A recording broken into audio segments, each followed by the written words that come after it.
Assalomu alaykum hurmatli YouTube'dagi obunachilarim. Bugun sizlarga ikkita mashinani obzorini qilib bersam. BYD ham bilan Nissan'da.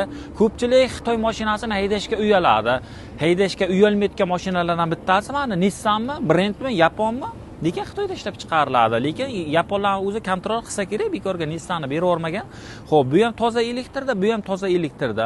BYD hamni ko'pchilik biladi. Bilmaganlar uchun bu 605 taligi men sizlarga hozir polni aytib beraman. Bu mashina qanaqa nima? Xo'p, bu mashinani BYDlarning ustunlik tomonlari, xudo ko'rsatmasin, mashinani urib turtib olsangiz, hamma zapchaslari sirob, nalichida tayyor. Misol uchun oldidan urib olasiz, yonboshdan, orqadan, даже radnoy detallarigacha tayyor. Bu 605 km zapas hodiga toza tokda yuradi. Beskilichoy, slipoy, 360 gradus kameralari bor, luk, panoramalarigacha bor. Orqa dizayllari ham yomon emas. BYD hamni ko'pchilik biladi. Hozir men farasini yoqay sizlarga yoqib ko'rsatay. Farasi ham o'shani urgamchik turusimon restyling mana bunaqa ajuguju bo'lib yonadi. 2021-22 larda ham даже do restylingni turburchiroq, sal xunukroq bo'lib chiqqan. Xo'p, orqa bagajidan boshlayotgan bo'lsak, bagaji ham ancha-muncha kengina. Bu bitta motorlik bo'ladi, oldi privat. Original zaryadniki bor, poliga, o'shani mayda-chuyda o'zini tashqarlari bor. Elektro nima? Paket, orqa bagaji ham elektronik, ochilib yopiladi. Xo'p, buni orqasidan boshlaymiz.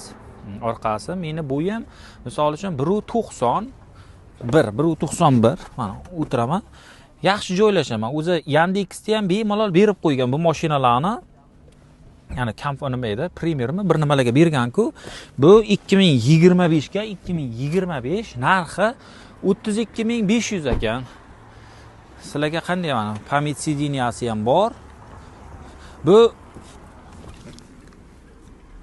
Smart bu, o'sha chetlarda kamerasi bor. Mana bu tablolarda klip ham qo'ysanglar bo'ladi. Diling 5 eng oxirgi обновление.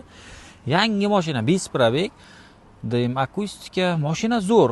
2020 tur bilan 25 farqi novorod. Bunda head-up displeyda olib tashagan. Mana bu yoqda massaj, ba'zi bir ikkita funksiyalarni olib tashagan, ba'zi bir ikkita funksiyalarni qo'shgan. Tushunib bo'lmaydi bu Xitoyga. Nimasidir arzonlashtiraman deydi yoki nimasinidir qimmatlashtiraman deydimi, shunga tushunmadim hech. Bunda tak elektropaket sidiniya, abduf, abagrev, massaji yo'q, abduf, abagrevlari bor. Chetlarda o'sha kamerasi bor. Tormozna sistemasi ham oddiy, noborot brend boqib chiqarayotdi, sekin bularni ham o'zi yo'q qilgan. Xo'p, $32500. Endi men bu mashinani sizlarga tanishtirayotgan bo'lsam, Nissan N7 mashinasi. Buni ikki xil pozitsiyasi bor. 630 km zapas hodiga bor, 525 km zapas hodiga bor. Bitta motor bo'ladi, oldi tortadi, 6 sekundda 100 ga chiqadi bu ham. Lekin bu hamdan ustunlik tomonlari sal ko'proq. Narxi arzonroq, eng muhimi $29900 ekan. 30000 da xullas, mana ichlarini ham qarang. Oppoq bezramishning oynalarda mashinaga o'tirishingiz, minishingiz ham ancha-muncha qulay. Oqsalolik, buni o'sha xolodilniklari ham bor ekan. Mana xolodilnigi bor. Mikrovolnovka ham bo'laver ekan. Qizig'i, adashmasam ikki tomonlama ochilmaydi. Mana bu stakanchiklari tushadi, беспроводной zaryadniklar. Mana bu kalonkasini qaranglar, mana bunday tushib chiqar ekan. 0 probeg. 525 km zapas hodligi bu. Bu 30000 ekan. Ana unisi 32000 ekan. 630 km yurayotgani zapas hodida asosan farqi. Mana bu nappa koja.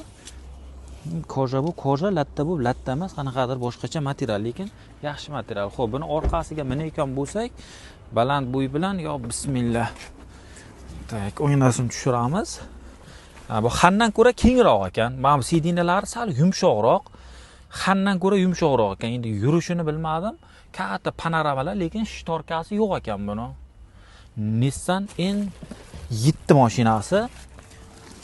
Xitoy mashinasini haydashga uyalayotganlar ham bor-da endi. Misol uchun svetoforlarda turganda qaraydi, Nissan-da endi. Xo'p, buni orqa bagajiga kelayotgan bo'lsak, qayoqdan ochilaydi bu? Mana knopka ekan. Nima ochilmadi bu? Knopkasi menimcha quflanganmi deyman-da. Ichkaridan quflangan shekilli, orqa bagajini ham hozir.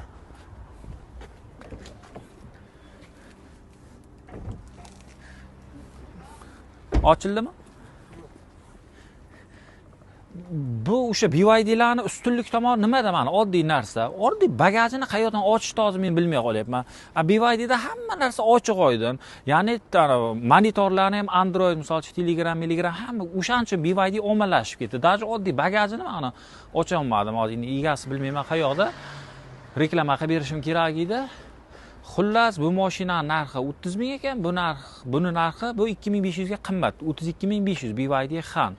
Mabodoga qiziq bo'lsa, pastda raqam qo'yaman, bemalol telefonga Xitoy avto o'sha oldidagini ham ko'rdinglar. Mana shu raqamlarga ham chiqsanglar bo'laveradi.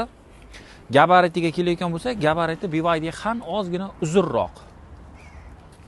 Bu BYD o'zimizning reklamamiz. Mana Xitoy avtoni o'zini nomerlari ham bor. Mabodoga shu raqamga ham chiqsanglar bo'laveradi. Mashinalar yaxshi ikkalasi ham. Xo'p, mabodoga boshqa mashinalarni ham ko'rmoqchi bo'lsanglar, kuzatmoqchi bo'lsanglar, BYD o'z bizning YouTube kanalimizga yoki Instagram yoki Telegram kanalimizga o'tib olinglar. Bizda Telegram kanalda bu yurgan mashinalarimiz ham bor. Juda ham arzonga qo'yamiz u yoqda. Yurgan mashinalar narxini o'zimiz bichamiz, prema egani o'zidan bosib yuborasizlar. E'tibor uchun rahmat. Sog' bo'linglar.